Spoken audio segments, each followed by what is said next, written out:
కాంగ్రెస్ ప్రభుత్వాన్ని కూల్చేందుకు BRS BJP కుట్ర చేస్తున్నాయని ఆరోపించారు సీఎం రేవంత్ రెడ్డి. ఎమ్మెల్యేలు ఎమ్మెల్సీలు పార్టీ మారుతుంటే ఏం చేయాలో తోచక కేసీఆర్ ఏదేదో మాట్లాడుతున్నారని ఎద్దేవా చేశారు. మహబూబ్ నగర్ జిల్లా పర్యటనలో పాల్గొన్న సీఎం పలు అభివృద్ధి కార్యక్రమాలకు శంకుస్థాపన చేశారు.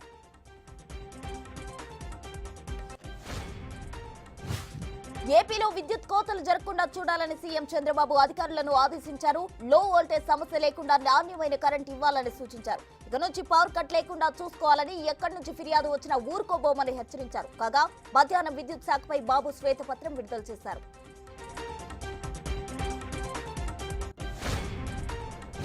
AP deputy CM Pawan Kalyan ఓఎస్డీగా కె వెంకటకృష్ణ నియమితులయ్యారు. ఈ మేరకు రాష్ట్ర ప్రభుత్వం ఉత్తర్వులు జారీ చేసింది. వెంకటకృష్ణ ప్రస్తుతం జీఈడీలో అడిషనల్ సెక్రటరీగా పనిచేస్తున్నారు. ఇప్పటికే యో అధికారి మధుసూదన్ ను పవన్ కళ్యాణ్ కు ఓఎస్డీగా నియమించారు.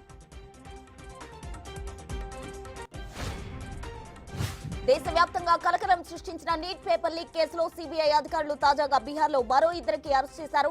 ఒకరు నీట్ ఎగ్జామ్ రాసిన వ్యక్తిగా, మరొకరు నీట్ అభ్యర్థి తండ్రిగా గుర్తించారు. వీరిని విచారించి కేసులో ఇన్వాల్వ్ అయిన వారిని సీబీఐ గుర్తించనుంది.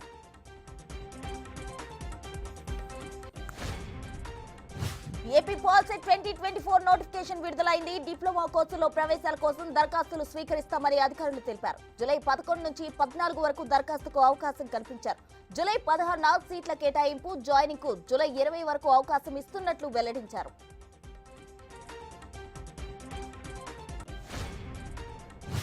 టీమిండియా క్రికెటర్ సిరాజ్ కు తెలంగాణ ప్రభుత్వం బంపర్ ఆఫర్ ప్రకటించింది. T20 వరల్డ్ కప్ లో గెలిచినందుకు ఇంటి స్థలం, ప్రభుత్వ ఉద్యోగం ఇవ్వాలని అధికారులను సీఎం రేవంత్ రెడ్డి ఆదేశించారు. హైదరాబాద్ పరిసరాల్లో ఇంటి స్థలం గుర్తించాలని సూచించారు.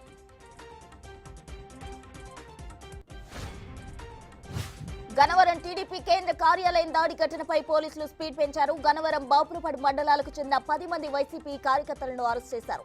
అల్లాపురం సర్పంచ్ డొక్కు సాంబశివ వెంకన్న సహా మరో 10 మందిని అదుపులోకి తీసుకున్నారు.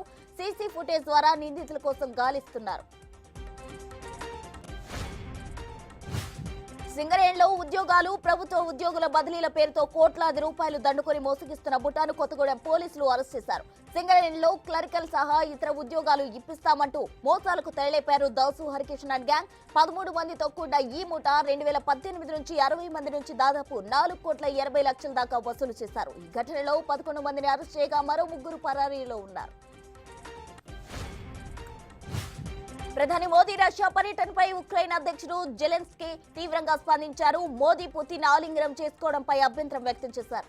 ప్రపంచంలోనే అతిపెద్ద ప్రజాస్వామ్య దేశానికి చెందిన నాయకుడు ప్రపంచంలోనే అత్యంత కిరాతక నేరస్తుడిని ఆలింగనం చేసుకోవడం నిరాశ కలిగించిందని వ్యాఖ్యానించారు.